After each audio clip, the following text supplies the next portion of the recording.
wa bihi nasta'inu ala umurid dunya waddin. Asyhadu an la ilaha illallah wahdahu la syarikalah wa asyhadu anna Muhammadan abduhu wa rasuluhu allazi la nabiyya ba'da amma ba'd. A'udzu billahi minasy syaithanir rajim.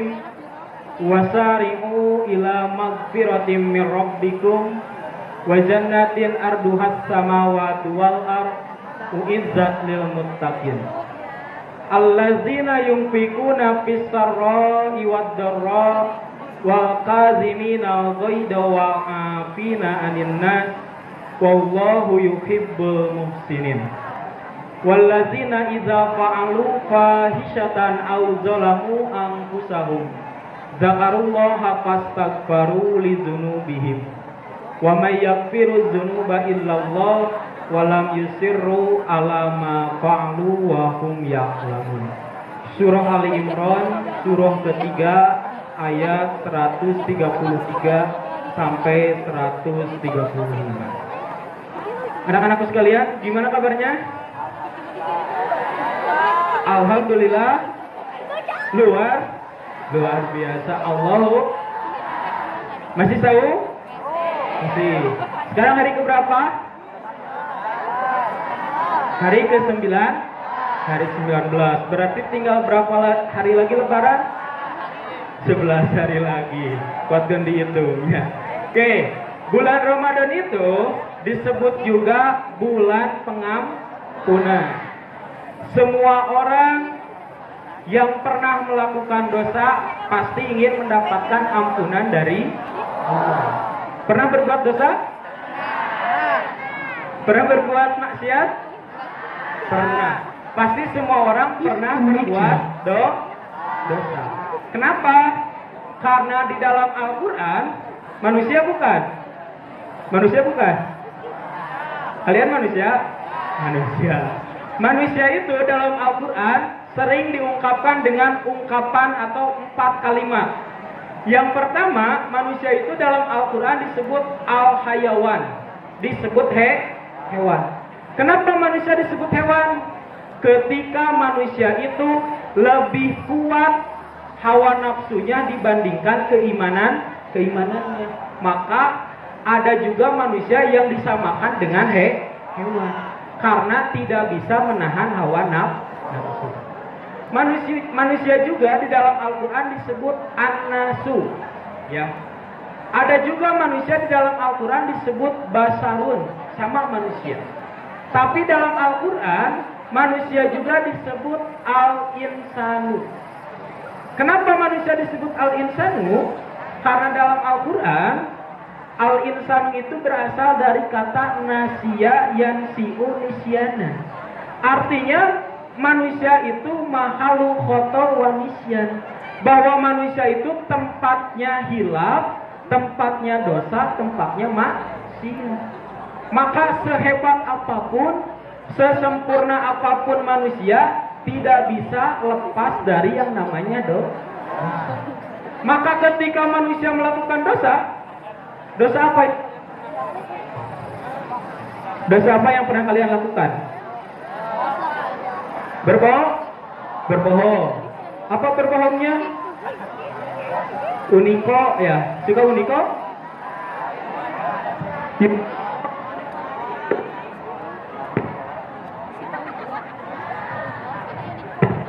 Uniko tahu kan? Mama, abi nyungkeun aci 10.000 kangge naon? Kangge meser buku Ramadan. Padahal buku Ramadan ti sakolana gratis. Eta teh uniko, usaha nipu. Dosa nggak? Dosa. Masih banyak lagi dosa selain itu. Maka kata Allah di dalam surah Ali Imran ayat 133, wasari'u ila magfiratim mir rabbikum, dan bersegeralah kalian kepada pengampunan Allah. Jadi ketika kalian berbuat dosa harus cepat-cepat minta pengampunan dari Allah. Kalian yakin masuk surga? Yakin masuk surga? Kalau kalian masuk surga karena apa? Karena ibadah kamu bukan? Karena apa? Karena adanya maghfirah dari Allah. Emang kamu yakin dengan sholat kamu bisa membawa kamu ke surga? Tidak. Orang itu masuk surga karena mendapatkan maghfirah dari Allah. Maka ketika kita melakukan dosa, cepat-cepat wasari'u ila maghfiratim mir rabbikum. Segera meminta pengampunan dari Allah. Nah, ketika orang itu sudah mendapatkan pengampunan dari Allah, maka kata Allah, wa jannatin arduhas samawati wal ardh. Maka Allah akan memberikan surga kepada orang itu yang luasnya surga itu seluas langit dan bumi. Untuk siapa? Uizzat lil muttaqin, yang disediakan untuk orang-orang yang bertakwa. Kalian melaksanakan saum tujuannya untuk jadi apa? Tujuan kamu melaksanakan saum untuk jadi orang bertakwa. Man shoma ramadana imanan wa ihtisaban. Barang siapa yang melaksanakan saum di bulan Ramadan didasari keimanan dan ketakwaan, maka jaminan dari Rasulullah, ghufira lahu ma taqaddama min dambi, akan diampuni dosa-dosa yang telah lalu. Maka bulan Ramadan ini adalah momen dosa-dosa kita diampuni dan dihapus oleh Allah. Maka manfaatkanlah ibadah ini dengan melaksanakan saum didasari keimanan dan hanya mengharap ridho dari Allah. Sehingga nanti kita akan dikategorikan sebagai orang yang bertakwa. Oke, yakin kita jadi orang yang bertakwa? Yakin? Yakin kita sudah termasuk orang yang bertakwa? Insya Allah. Oke, Bapak akan memberikan indikator, memberikan ciri-ciri orang yang bertakwa itu seperti apa. Di dalam surah Ali Imran ayat 134 Allah menerangkan ciri orang yang bertakwa itu seperti apa. Yang pertama, allazina yunfikuna fis-sarra'i wad-dharra. Allazina, yaitu orang-orang yunfikuna, yang senantiasa menginfakkan. Di dalam ayat itu Allah menggunakan kalimat yunfikuna, atau kalau para santri menyebutnya fi'il mudhari majhul, yang menunjukkan itu lil istimrar, terus menerus. Nah, bagi orang yang bertakwa akan senantiasa mengeluarkan infak dan sedekah. Suka mengeluarkan infak dan sedekah? Suka Pak hari Jumat seminggu sekali saja. Kalau anak-anak OSIS keliling minta infak dan sedekah. Padahal infak dan sedekah itu kata Allah bagi orang yang bertakwa harus menginfakkan yang pertama pisarroi, dalam keadaan senang. Syekh Wahbah Al-Juhaili, salah satu ulama kontemporer di Asia Timur, mengomentari ayat ini. Kata beliau, kalaulah pisarroi itu menimpa kepada diri kamu dalam keadaan senang, diri kamu dalam keadaan bahagia, diri kamu dalam keadaan kaya, kamu senantiasa menginfakkan harta kamu. Wajar nggak kalau orang kaya berinfak? Wajar nggak? Wajar. Justru harus. Kenapa? Karena rizkinya banyak. Tetapi bagi orang yang bertakwa bukan hanya dalam keadaan kaya, tapi wadoroi, juga dalam keadaan susah, dalam keadaan sedih. Abi mah sedih, tapi mau mengeluarkan itulah yang lebih baik. Oke. Kalau kamu mau menilai seseorang itu baik atau tidak, maka kata salah satu ulama yang suka muncul di SCTV, tahu siapa? Quraisy Shihab. Kata beliau, kalau kamu mau menilai seseorang, lihatlah ketika orang itu kaya. Kalau orang itu kaya, kemudian orang itu dekat dengan Allah, maka itu adalah sebaik-baiknya orang. Kenapa? Karena ketika kaya saja ingat dengan Allah, apalagi dalam keadaan miskin. So kalian dekat dengan Allah dalam keadaan senang, dalam keadaan susah. Susah. Lamun kersenang inget ke Allah. Henteu. Ya Allah, abi rajin sholat tahajud, hoyong juara OSN, ngedadak rajin tahajud. Kenapa? Karena ayah kahayang. Ketika keinginan kita sudah tercapai, sholat tahajud itu. Itulah sifat manusia. Maka ketika kita mau menilai orang itu, lihatlah ketika orang itu dalam keadaan senang atau kaya. Oke, sedekah itu tidak harus dengan money. Tahu money? Uang. Tapi sedekah itu kalau kita punya uang dengan uang. Kalau tidak bisa dengan makanan. Tidak bisa juga dengan makanan. Dengan apa? Dengan tenaga. Tidak punya tenaga dengan pikiran. Kita memberikan pandangan kepada orang yang mempunyai masalah. Itu adalah sedekah. Atau yang terakhir, kita sedekah itu dengan tersenyum. Nah, inilah yang kurang di kita, ya. Etika atau akhlak seorang siswa kepada guru. Kalau kalian ketemu dengan guru gimana?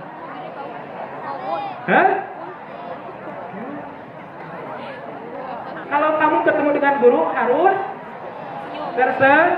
tersenyum, kemudian mengucapkan salam. Ya, itu yang dicontohkan oleh agama Islam.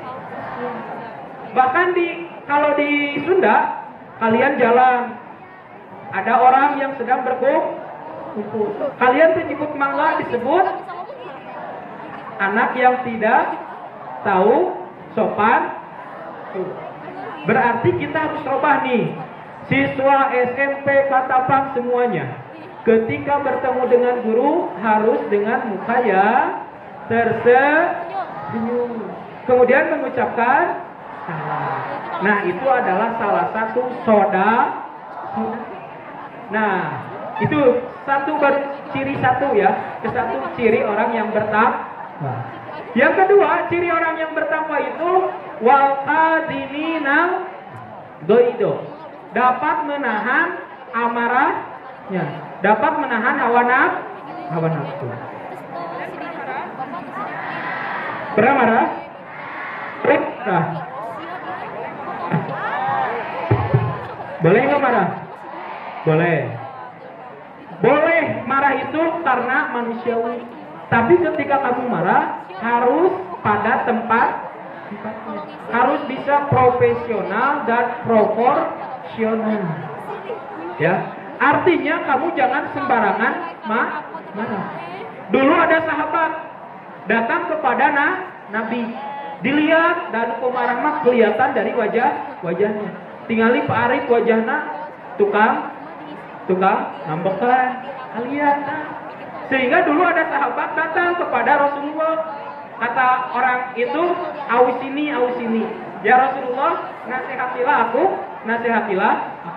Kata Rasulullah, nasihatnya apa? Latabdo. Janganlah engkau marah. Maka di bulan Ramadan ini kita dididik menjadi orang yang laki-laki nih, halo, ada laki-laki? Kalian pernah nggak dipancing emosi ketika bulan Ramadan? Dilawan tuh? Ente. Kita cukup menjawab ini ibu. Sesungguhnya aku sedang. Padahal mah lain tewani. Tapi kita sedang mendapatkan pendidikan supaya menjadi orang yang penyadar.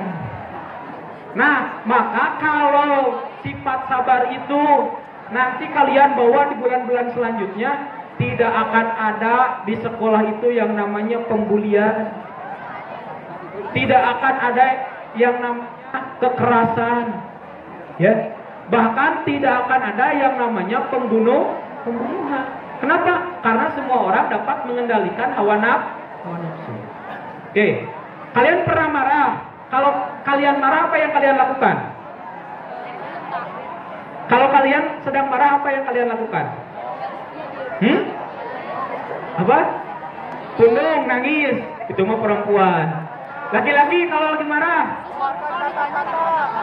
mengeluarkan kata-kata yang kasar, anjing cokok. Tidak boleh seperti itu.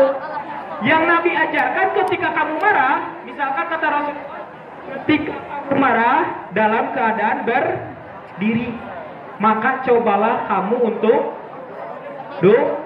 duduk. Supaya apa? Supaya emosi kamu mereda atau turun. Ketika kamu duduk ternyata masih marah, gimana?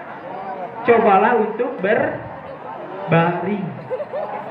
Ketika berbaring masih kena ayah marah, maka wudhu dan sholatlah. Maka insya Allah amarah kamu akan hilang. Berbeda di kita mah ketika kita dihina sedang dalam keadaan duduk, bukannya berbaring, tapi kita mah langsung nangtung. Justru dengan kita berdiri, justru kemarahan kita akan semakin memuncak. Di tema deui, mana ya tuh, beuki we ambak bawa pisau bisa ditusukkan. Nah, itu gunanya kita tahu bagaimana cara menahan amarah. Oke, selanjutnya ciri orang yang bertakwa itu wa'afina anin. Nah, mengampuni kesalahan orang lain. Pernah berbuat dosa kepada orang lain? Ke temannya pernah berbuat dosa? Sudah minta maaf? Sudah minta maaf? Di sini ada kaum yang tersakiti? Ada? Sudah memaafkan? Belum. Belum tuh. Temennya lihat yang tersakiti katanya belum memaaf. Padahal ciri orang yang bertakwa itu kata Allah, dia memaafkan kesalahan orang lain meskipun orang itu tidak pernah meminta. Awas ya, kalian hati-hati. Kalau kalian berdosa kepada Allah, cukup dengan melakukan taubatan nasuha. Kamu bisa masuk surga. Tapi ketika dosa itu dilakukan kepada sesama manusia, ketika kamu sudah meminta maaf kepada Allah, tapi belum meminta maaf kepada orang itu, maka itu akan menjadi penghalang kamu masuk ke surga. Misalkan nanti Pak Opik ditakdirkan masuk surga. Tahu Pak Opik? Tuh, Pak Opik masuk surga. Bapak ayah di neraka. Waktu di dunia, Bapak sering didolimi oleh Pak Opik. Dihina. Ya. Pokoknya mah didolimi oleh Pak Opik. Ketika Bapak di neraka protes, ya Allah, kenapa Pak Opik masuk surga? Padahal dulu Pak Opik itu di dunia sering menghina saya, ngakuli si penek mah, si hidung mah, sehingga ya Allah. Pak Opik mempunyai pahala sholat, maka pahala sholat Pak Opik dikasihkan kepada Bapak. Nah, kemudian ada siswa dulu ya Allah, waktu di dunia Pak Opik pernah memukul saya karena saya melakukan kesalahan, maka pahala saung Pak Opik dikasihkan kepada siswa yang pernah dipukul. Ya Allah, dulu Pak Opik pernah memakan makanan saya tanpa izin. Kata Allah, pahala zakatnya dikasihkan kepada orang yang pernah pahala Pak Opik semuanya habis karena sudah dikasihkan. Ternyata masih ada orang yang menuntut pernah didolimi oleh Pak Opik. Orang yang didolimi itu pernah punya dosa, maka dosanya diberikan kepada Pak Opik. Itu ciri gambaran orang yang muflis. Apa muflis itu? Orang yang bangkrut. Lamun cek bahasa Sunda mah potol teko, lamun bisnis mah ngamodal lain na untung, modal wae beak ngadon jadi hutang. Itulah ketika kita berbuat dosa kepada manusia tetapi tidak pernah meminta. Maka meminta maaf kepada sesama manusia itu amat penting. Ya, makanya kita orang Sunda kan? Ngerti bahasa Sunda? Ngerti. Di Sunda itu ya ada istilah yang sering diterjemahkan oleh masyarakat. Nepi ka 7 turunan moal dihampura. Kenapa orang itu sampai berkata seperti itu? Karena saking sering disakiti oleh orang itu. Nepi ka pae, nepi ka 7 turunan moal dihampura. Nah, padahal bagi orang yang bertakwa, kita harus selalu memberikan pengampunan kepada orang yang pernah melakukan dosa. Siap memberikan maaf? Siap memberikan maaf? Meskipun orang itu tidak pernah meminta maaf, siap? Siap. Oke, ini masih lama kan? Masih kuat? Oke. Pernah terjadi di zaman Nabi Muhammad. Dulu Nabi Muhammad pernah melakukan perang Uhud. Ketika perang Uhud, 99% kaum mukminin pasti akan menang. Tetapi ketika perang Uhud, pasukan yang ada di atas gunung Uhud semuanya tidak taat kepada Nabi Muhammad. Akhirnya mereka turun ke bawah karena takut tidak kebagian harta rampasan perang atau ghanimah. Akhirnya kelengahan kafir itu dimanfaatkan oleh orang-orang kafir. Nah, orang kafir itu ada yang bernama Hindun binti Utbah. Nah, halo laki-laki, HP-nya simpen dulu. Laki-laki yang belakang, HP-nya simpen dulu. Itu lagi main apa? Hei, lagi main apa? Sampai mana tadi? Sampai mana? Hindun binti Utbah. Nah, Hindun binti Utbah itu adalah seorang perempuan yang sangat benci kepada Nabi Muhammad. Sehingga ketika Hindun sangat benci kepada Nabi Muhammad, dia itu mempunyai hamba sahaya. Kalau sekarang kayak pembantu. Si pembantunya itu bernama Al-Wahsi, jangkung, hidung, ya. Nah, dia diperintahkan oleh Hindun binti Utbah untuk membunuh Nabi. Nah, ketika lengah, Al-Wahsi ini ingin membunuh Nabi. Sehingga pada saat itu Nabi masuk ke sebuah lubang sampai giginya berjatuhan dan mukanya, wajahnya yang putih berdarah. Ketika akan dibunuh oleh Al-Wahsi, ternyata Nabi Muhammad dihalangi oleh pamannya, yaitu Hamzah. Nah, Hamzah pasang badan untuk melindungi Nabi Muhammad. Akhirnya Hamzah wafat dalam keadaan tragis. Dibelah dadanya, diambil hatinya, kemudian hatinya itu pada Hindun binti Utbah. Di hadapan Rasulullah, hatinya pamannya Hamzah dicabik-cabik, kemudian dicidukkan ke Rasulullah. Pertanyaannya, kalau kamu misalkan saudara kamu dibunuh seperti itu di depan mata kepala kamu, apa yang akan kamu rasakan? Sakit? Sakit hati? Dendam lah? Dendam ya? Dendam. Nah, itu yang dirasakan oleh Rasul. Sehingga pada saat itu Rasulullah sangat sedih. Beberapa tahun kemudian, ternyata Al-Wahsi masuk Islam. Nabi ketika memberi seperti ini, ternyata di paling belakang Nabi melihat dengan matanya ada Al-Wahsi. Mendadak ketika memberikan ceramah, Nabi Muhammad memerah wajah. Kenapa memerah? Karena marah. Teringat apa yang dilakukan oleh Al-Wahsi. Akhirnya Nabi membereskan ceramahnya. Setelah membereskan ceramahnya, Nabi Muhammad memanggil Al-Wahsi. Kata Rasulullah, apa yang dikatakan kepada Al-Wahsi? Wahai Al-Wahsi, pada saat ini perasaanku sedang dilema. You know dilema? Kenapa dilema? Kata Rasulullah, di sisi lain saya senang engkau masuk Islam. Tapi di sisi lain saya masih teringat apa yang kamu lakukan kepada pamanku, yaitu Hamzah. Kemudian Rasulullah berkata gini, wahai Al-Wasi, jangan berani-berani engkau memperlihatkan wajahmu di hadapanku. Pertanyaannya, Rasulullah memaafkan tidak? Rasulullah memaafkan tidak? Memaafkan. Tetapi memaafkan itu butuh proses yang lama, proses yang panjang.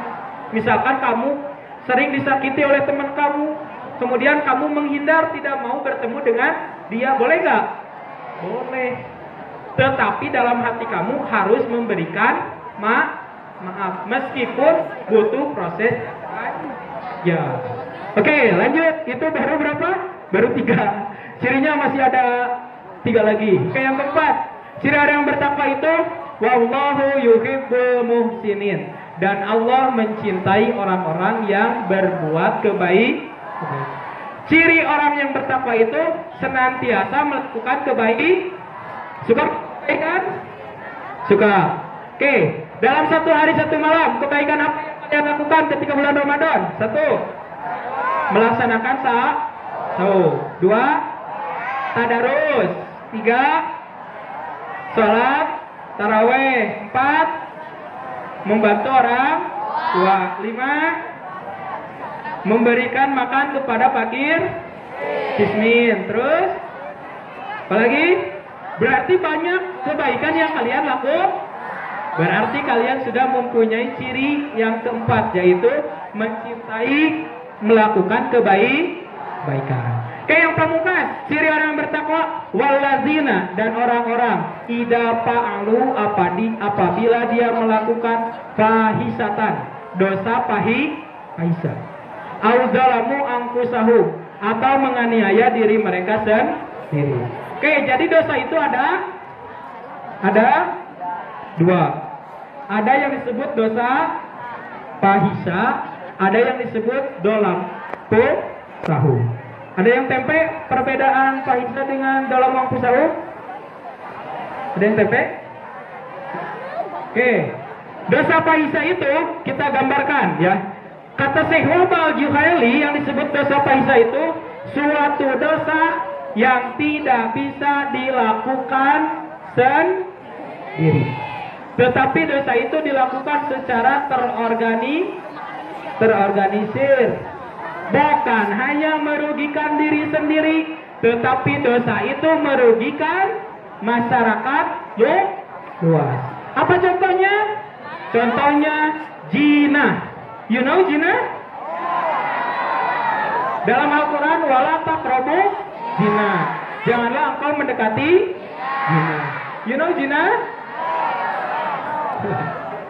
Zina itu adalah ya, kita melakukan pacaran. Pacaran itu termasuk zina karena mendekati kepada perbuatan zina. Oke. Ketika zina dilakukan, bisa sendiri? Bisa nggak zina sendiri? Nggak bisa. Zina itu harus ada lawan jenis. Laki-laki dengan laki-laki, laki-laki dengan laki. Kalau laki-laki dengan laki-laki disebut apa? Gay. Kalau perempuan sama perempuan? Pada tempe gitu ya. Oke. Nah, ketika zina dilakukan, ya, kemudian akhirnya si perempuannya cendol tadi kalapan. Tahu cendol tadi kalapan? Gundal gendol awal bapak alias hamil duluan. Siapa yang rugi? Perempuan saja? Tidak. Perempuannya rugi, laki-lakinya rugi, orang tuanya rugi, sekolahnya rugi, semuanya ikut rugi. Itu dosa fahisah. Kalian pernah lihat kemarin di TikTok atau di IG 300 lebih siswa Probolinggo tidak meneruskan sekolah karena apa? Hamil duluan, sudah 3 bulan. Seperti itu. Ya makanya Bapak nitip nih ke kalian yang cantik-cantik, yang ganteng-ganteng. Tugas kalian sekarang bukan untuk pacaran, tetapi untuk mencari ilmu. So, fokus untuk mengejar cita. Yang mau jadi dokter, yang mau jadi polisi, ya, yang mau jadi petani. So, kejar dulu cita-cita. Kalau sudah sukses mah, kalian jangan ketakutan. Pasti lawan jenis yang ngejar-ngejar kita. Ya, kita bukan matre. Perempuan matre nggak? Kalian nyari calon suami seperti apa? Pasti kalian mah yang good looking, kelihatannya kayak Lee Min Ho gitu. Tapi ternyata tidak good rekening. Si laki-laki nak kismin mau nggak? Tuh laki-laki cina nggak mau. Kahiji mah kudu good rekening. Jadi orang yang sukses. Sok sekarang kalian jadi dulu orang yang sukses. Setelah suksesnya dikejar-kejar perempuan. Bener kan? Laki-laki ingin dikejar perempuan? Mau nggak? Bapak kasih tips. Kalau ketemu sama perempuan pengen dikejar-kejar, bawa tikotek sama dia. Pasti kuda-kuda. Oke, oke. Lanjut lagi, itu ya dosa palisa seperti zina. Nah, ketika zina itu dilakukan, kemudian hamil duluan, yang rugi adalah semuanya ikut tercoreng. Oke, al-zalamu anfusahum. Yang kedua itu ada dosa yang disebut dolamu anfusahum, yaitu dosa menganiaya diri sendiri. Dosanya cek seperti kalian meninggalkan sahur, seperti kamu tidak mau melaksanakan sholat. Siapa yang rugi? Diri kamu sendiri. Tapi bagi orang yang bertakwa ketika melakukan dosa, zakarullaha fastaghfaru lidzunubihim. Cepat-cepat minta pengampunan dari dengan melakukan taubatan nasuh, tobat yang sebenar-benar.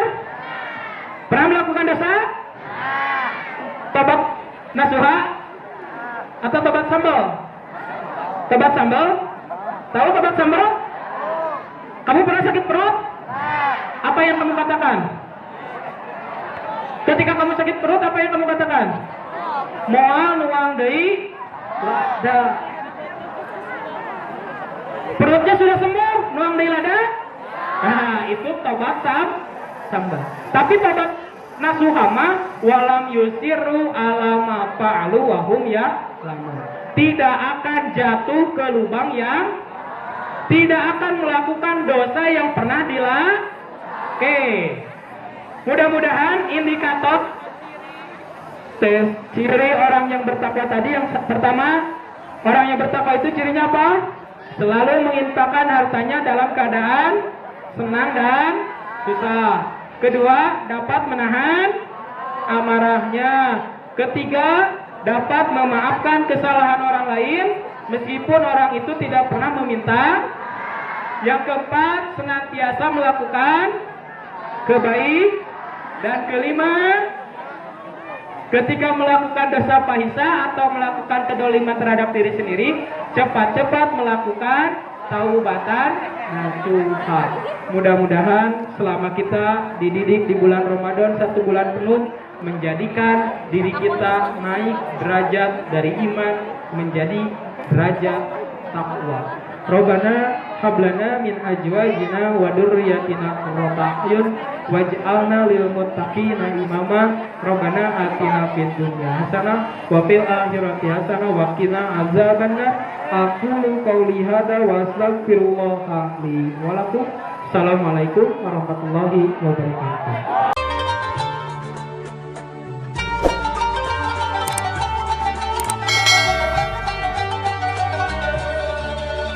arifin